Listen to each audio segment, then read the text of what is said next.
There's a moment when you realize that everyone around you is playing a game you never knew existed. They smile while calculating. They offer friendship while measuring your worth. They speak of loyalty while preparing their exit strategy. And in that crystalline instant of recognition, you face a choice that will determine everything that follows.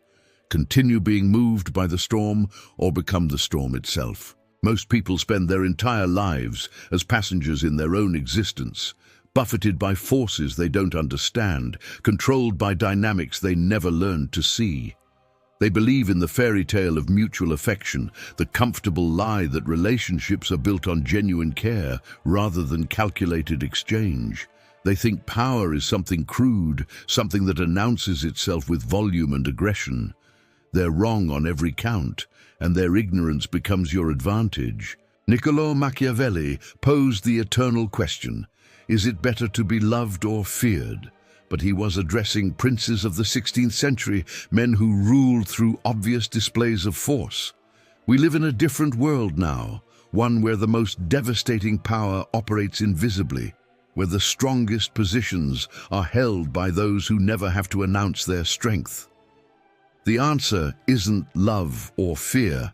It's something far more sophisticated, far more absolute. It's control. Control doesn't negotiate. Control doesn't explain. Control simply is, and everything else arranges itself accordingly. When you walk into a room and conversations shift, that's not charisma, that's control. When people find themselves agreeing with positions they never held before, that's not persuasion, that's control. When someone changes their entire life trajectory based on a single interaction with you, that's not influence, that's control. And the beautiful, terrible truth is that most people want to be controlled. They're drowning in the chaos of infinite choices, exhausted by the burden of self-determination. You're not taking anything from them. You're giving them the gift they secretly crave: certainty. But control begins with the self, with the fundamental reconstruction of how you exist in the world. Right now, you break at the first sign of chaos. Your voice wavers when challenged. Your body betrays your uncertainty. Your eyes dart away when questioned. These are not character flaws. These are strategic disadvantages that can be systematically eliminated. Picture this. You're in a meeting, presenting a proposal you've spent weeks perfecting. Halfway through, someone interrupts. I'm not sure you've really thought this through. The numbers don't add up, and frankly, I question whether you understand the fundamentals of what you're proposing. The old you would stumble, would rush to defend, would reveal the wound. The transformed you does something different entirely. You stop speaking, complete silence for exactly 3 seconds, long enough for the discomfort to settle in the room, not long enough to seem theatrical. Your expression doesn't change. When you resume, your voice is precisely the same volume, the same pace, the same tone. I appreciate your perspective, you say, and nothing more. You continue exactly where you left off, as if the interruption was simply a brief technical difficulty that has been resolved. What happens next is instructive. The interrupter, expecting a fight, finds themselves facing something more unsettling, complete indifference to their attack. Others in the room sense the shift.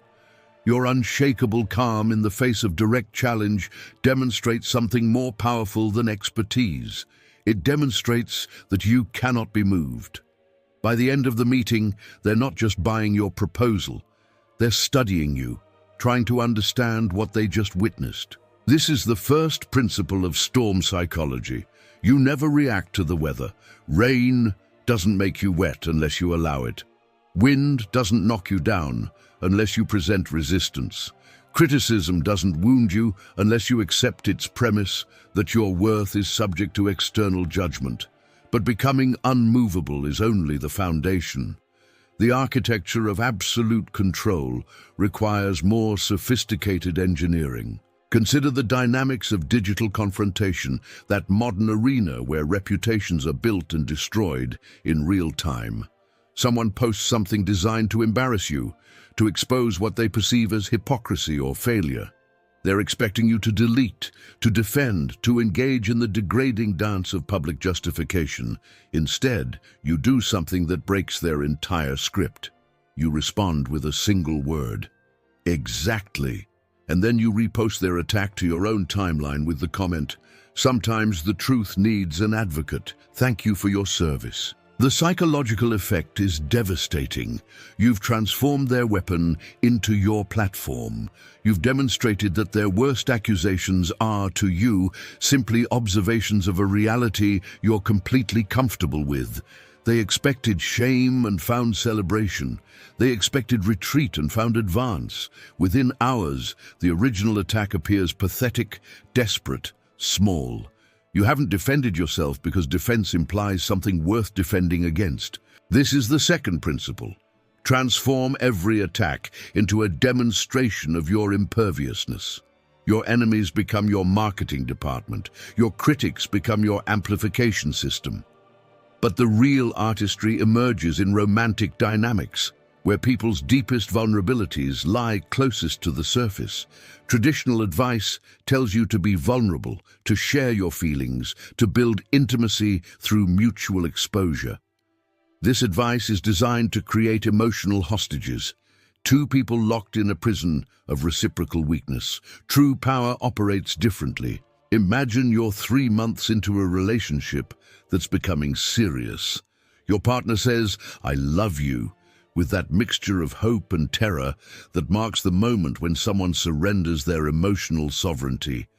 The conventional response is reciprocal declaration, the mutual exchange of hostages. But you understand something they don't. The person who needs love less controls the person who needs it more. You look at them for a long moment, not with rejection, but with something more complex. Recognition, appreciation, a kind of gentle amusement at the beautiful simplicity of their offering. "I know," you say finally, not cruel, not dismissive, just factual. "That's why we work." The effect is immediate and lasting. They've made themselves vulnerable and discovered that vulnerability has no power over you. You've acknowledged their feeling without reciprocating the dependency. You've demonstrated that their emotional state is visible to you but doesn't control you. They don't feel rejected. They feel curious. They don't withdraw. They lean in. They begin the long, intoxicating process of trying to earn from you what they've already given freely. This is where Machiavelli's wisdom requires modern translation. He wrote, "Men are so simple and so ready to obey present necessities that one who deceives will always find those who allow themselves to be deceived." But deception is crude, temporary, requiring constant maintenance. True control operates through revelation, through showing people exactly who you are and having them choose submission anyway. The transformation from victim to storm isn't a single moment. It's a systematic reconstruction of your entire operational framework. It requires you to examine every assumption you've held about how relationships work, how power operates, how influence travels through social systems. You begin to notice patterns that were previously invisible, the way people test boundaries through seemingly innocent questions, the way they offer small compromises as entry points to larger surrenders, the way they use emotional language to bypass rational defenses. Once you see these mechanisms clearly, they lose their power over you forever. But visibility is only the beginning. The storm doesn't merely observe the weather patterns, it becomes the system that generates them. Consider the dynamics of group confrontation, perhaps the most challenging arena for emerging power. You're at a social gathering when someone decides to make you the entertainment, to elevate themselves by diminishing you in front of an audience. They choose something personal, something they think will make you uncomfortable. So tell everyone about that business venture that failed. I heard it was quite the disaster. The crowd tenses, sensing blood in the water. They're waiting for your embarrassment, your defensive explanation, your attempt to minimize the damage. Instead, you smile. Not defensively, not nervously, but with genuine pleasure, as if they've just given you an unexpected gift. "Failure is the wrong word," you say. and your voice carries easily through the suddenly quiet room. It was education, expensive education, but worth every dollar. Most people pay for degrees that teach them how to work for others. I paid to learn how to create value from nothing. The next venture will benefit from every mistake the first one taught me. You pause, looking directly at your attacker with something approaching gratitude. Thank you for giving me the opportunity to clarify that. The dynamics in the room shift instantaneously. Your attacker has become your setup person. Your challenger has become your platform. More importantly, everyone present has just watched you transform an attack into a demonstration of strength. They're not just impressed by your composure, they're studying it, wondering how they might acquire it for themselves. This is the third principle of storm psychology. Every challenge becomes a showcase for your imperviousness. Your opponent's best efforts become demonstrations of your superiority. But true mastery emerges in the subtle moments, the quiet exercises of influence that reshape reality without announcing themselves.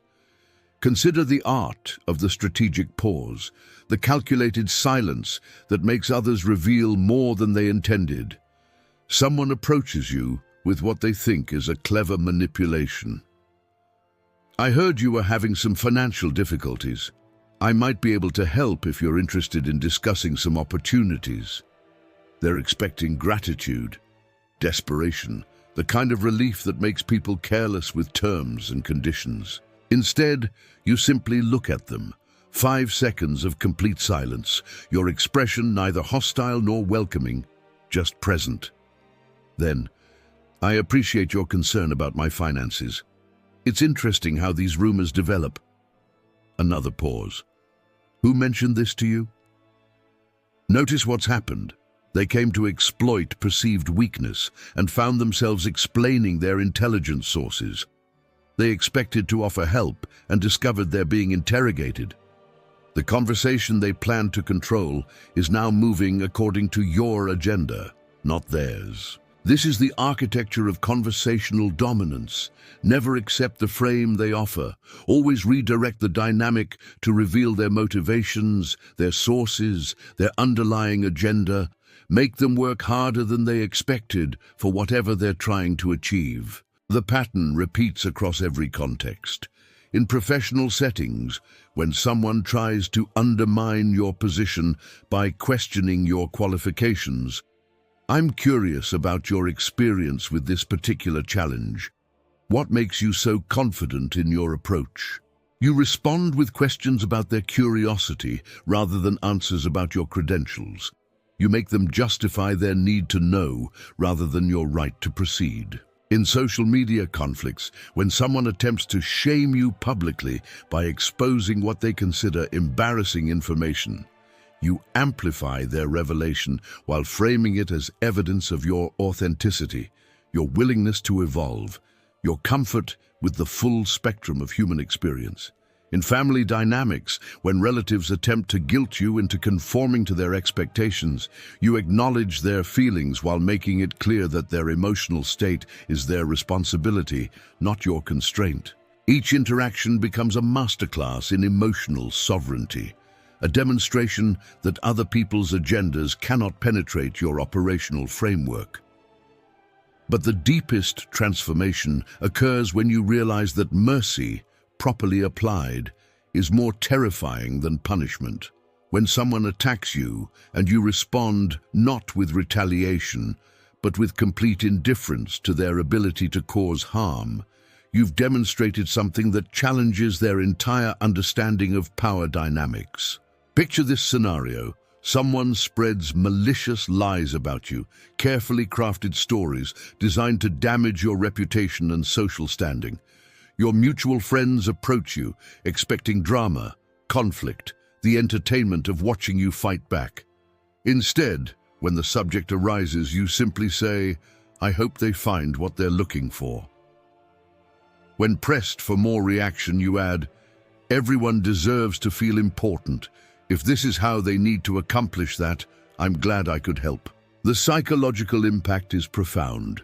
You've refused to engage with their attack on its terms. You've reframed their malice as need, their cruelty as desperation. You've demonstrated that their best efforts to harm you are simply irrelevant to your existence. Your friends don't just respect your composure, they're slightly afraid of the level of control it represents. This is where Machiavelli's insight requires complete reimagining.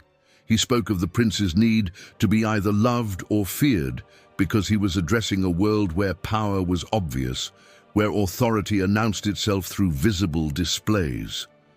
We operate in a more sophisticated arena where the greatest power is the kind that never has to prove itself. True power doesn't need to be feared because it's never threatened. True power doesn't need to be loved because it doesn't depend on external validation. True power simply exists, unchanging and unmovable, while everything else organizes itself in response. The storm doesn't fear the wind because it is the wind. It doesn't love the rain because it creates the rain. It doesn't negotiate with the lightning because it is the source from which lightning emerges. When you reach this level of operational clarity, something remarkable happens. People begin to confuse your presence with peace. Your complete lack of reactivity to chaos makes others feel safer, calmer, more centered. They don't understand why being around you reduces their anxiety, why your company makes their problems seem more manageable, why your perspective helps them see solutions they couldn't identify before. They're experiencing the gravitational pull of absolute certainty. In a world of constant change and uncertainty, you've become a fixed point, a true north that doesn't waver based on circumstances. Your unshakable core creates stability for everyone in your orbit, and they become unconsciously dependent on that stability. This is the ultimate manifestation of control. You don't need to manipulate people into dependence because your genuine strength naturally creates it. You don't need to scheme for influence because your authentic power draws it automatically. You don't need to fight for position because your presence naturally establishes hierarchy. Consider the long-term dynamics this creates. In professional environments, you become the person others consult when they need clarity, when they're overwhelmed by complex problems, when they need someone who won't be rattled by crisis. Your career advances not through political maneuvering, but through the simple fact that organizations need people who remain functional under pressure. In social circles, you become the fixed point around which gatherings organize themselves, not because you demand attention, but because your steady presence provides the stability that allows others to relax, to be themselves, to feel secure enough to be vulnerable. In romantic relationships, you become the person partners trust completely because they've never seen you be anything other than exactly who you are. Your consistency creates the safety that allows intimacy to deepen naturally, without the desperate negotiations that characterize most romantic dynamics. The paradox is complete. By needing nothing from others, you become indispensable to them. By requiring no validation, you become the source of certainty they crave. By being unmovable, you become the foundation they build their lives upon. But this transformation requires you to release every illusion you've held about how the world works. You must accept that most people are driven by fear, that most relationships are transactional, that most kindness is strategic. This isn't cynicism, it's clarity. And clarity is the prerequisite for authentic power. You must also accept that your old self, the one who broke under pressure, who needed approval, who could be manipulated through emotional appeals, that person has to die completely. Not metaphorically, not partially, but utterly. The storm doesn't contain elements of the stillness it replaced. It is something entirely different, operating by completely different laws. The process is not comfortable. There will be moments when your former sensitivity seems like it might have been wisdom, when your old responsiveness feels like it might have been love. These are illusions, the phantom pain of amputated weakness. The person you're becoming doesn't require comfort from others, because comfort comes from internal certainty. As this transformation completes itself, you'll notice that people begin to speak differently around you. They choose their words more carefully, not from fear, but from respect. They bring you their real problems instead of their performative complaints. They ask for your opinion, knowing you'll tell them the truth rather than what they want to hear. You'll also notice that certain people begin to avoid you entirely. Those whose power depended on chaos, who thrived on drama, who controlled others through emotional manipulation, they can't operate effectively in your presence. Your calm doesn't just fail to fuel their fires, it extinguishes them entirely. This is not loss.